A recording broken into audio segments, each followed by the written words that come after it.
It's the Real News Network. I'm Sharmini Pearce coming to you from Baltimore. The U.S.'s southeast is being pummeled by heavy rains and flash flooding.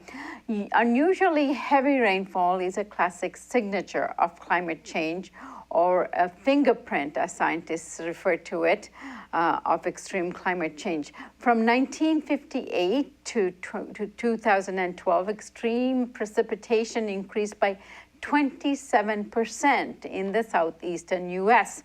Last week, the National Oceanic and Atmospheric Administration delivered its annual State of the Climate report, and not surprisingly, several climate records were broken in 2015, including an unprecedented concentration of carbon dioxide, record high temperatures, record high sea levels, and record high heat content. The report confirmed that 2015 surpassed 2014 as the warmest year on record, driven primarily by long-term global warming and bumped up further by the strong El Nino effect.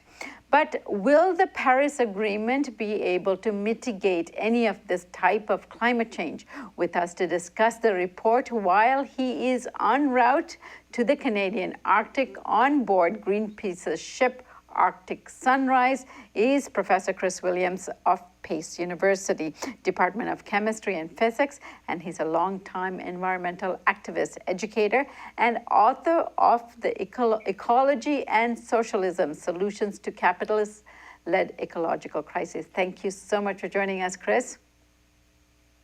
Thank you, Sharmini. So, Chris, there's a lot in this report. Greenhouse gases have reached new record highs.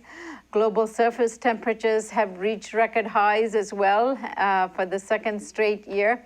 Also extreme warming of temperatures globally. So give us a sense of what's in this report that concerns you the most. I know there's a lot in it. Yeah, it's 300 pages. But I mean, I think one of the things that is difficult for scientists to even measure is the cumulative effect of multiple things going on at the same time. So partly that's because that's a more difficult thing to do objectively, and partly because ideologically there's this reductionist emphasis on just examining one thing at a time. So the real issue is that every indicator that we are measuring individually is kind of off the charts. And so you'd mentioned Paris, the Paris Agreement, which said, well, we have to keep warming to 1.5 degrees because going above that is really dangerous. But this report indicates that we've already gone above 1 for the first time ever. And so we are 2/3 or more of the way to reaching 1.5 degrees that we say we can't go above already. And so that's one indication of how problematic things are. That's land temperature. And then we know that 90% of the heat, the extra heat that we generate through burning fossil fuels primarily, goes into the oceans. So the oceans are heating up enormously, which means that what is the biological impact of that? I mean, I think it's really problematic that people say, well, by 2030 we'll do this, or by 2025 or 2040. We should be talking about what are we doing right now, because the Arctic, as much as everywhere else, lower latitudes are heating up. The Arctic is heating up at twice the rate of southern latitudes. So what that's meaning is that fish that would normally be in the North Atlantic, for example, are all moving further north to get to cooler water, which is displaced. And so they're more generalized fish. They can feed on a lot of different things. They're pushing more specialized fish out of their traditional habitats even further north and restricting them. So there's a lot of stress already in the underwater realm, which is being added to by plans for more drilling, more ships.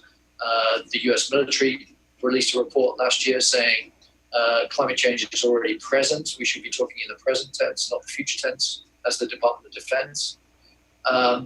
And so there one of the big problems is that if animals and plants start moving, they don't all move at the same rate. So you've got degradation of an entire ecosystem if birds don't migrate to where they used to because the landscape has changed, the climate has changed. Do new predators follow them, for example, or does what they feed on follow them or not?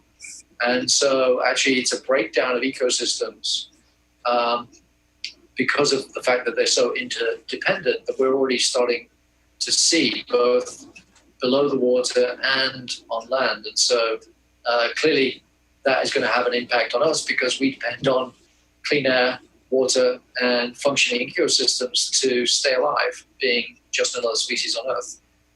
Right. Chris, the department that put out this report obviously is speaking to other departments within the government, yet our leaders, like whether it's Hillary Clinton or the other member states that has signed on to this agreement, or even President Obama, who sounds like he understands the urgency of the problem at hand, is not seeing things firsthand like you're seeing now, and the kind of experience that people at Clyde River are experiencing through seismic testing and the disruption of this very important ecological system that we talked about in the earlier segment. They're not seeing it firsthand, so the urgency just doesn't seem real to them.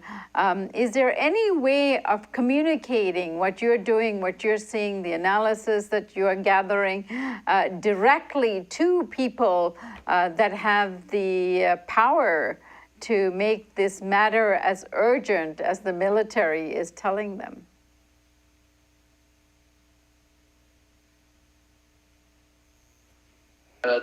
Network and Greenpeace and all the organizations, the Inuit, everybody who is around the world concerned about this issue, wants to see more done, should be pressuring government, because there's all this rhetoric about protecting the Arctic, about doing this, that, and the other thing for climate and to protect indigenous rights and so on.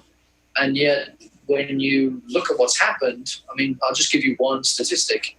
When Obama came to office in 2008, the amount of oil that was produced by the United States was 5 million barrels per day. It had been in decline for a long time. Now, as of last year, the US had almost doubled that production of oil to 9.5 million barrels per day. So Obama's all of the above, which Hillary Clinton fully expects and says she'll continue with in terms of her energy policy, should she be elected, will be more of the same. We'll have, yes, some funding for renewables, but at the same time, the expansion of oil and gas, which the International Energy Agency just released their report, part of the US government, and they said their prediction is that not only will fossil fuels continue to be 80% around about there of energy production in 2040, so they're predicting a rosy future for fossil fuel productions, including coal, globally. That will be in an economy that is itself 40% larger than it is today. So we're talking about the same percentage, more or less, although renewables will grow too. They're growing fast, but they're growing from a very small base. So what we really need to be doing is not just adding more and expanding both sides of that equation, but actually putting a stop to fossil fuel production, in particular coal, essentially right now with regard to coal. And so how could we do that? We have to shift the amount of funding that's going to fossil fuels, which is trillions of dollars, which obviously is problematic because it's going to impact the largest corporations on the planet, the most profitable ones. And so how do you get out of this conundrum? I think it's actually impossible for political leaders, for the system to deal with that question, which is why we have to reach out to and mobilize many more people in order to, around the world, as is happening, in order to really chart a new course that says we're stopping with one thing and we're massively increasing the resources going to something else, which is renewables. Because we've got to alter both of those things at the same time, both who has social power and how do we generate electrical power. Because we have the technology, we have the know-how, we certainly have the resources if they were better distributed. And so it really is a question of politics and how do we rearrange power in terms of biophysically and also in terms of socio-politically, that will, help us escape this dire future of escalating threats across the board with regard to all of the different impacts of climate change. Yeah. Setting aside all the wars underway, this is the greatest threat that humanity faces today. So I hope what you're saying in terms of communities and people getting together and pressuring their governments into action actually takes place. I thank you so much for joining us today, Chris. Thank you. And thank you for joining us on the Real News Network.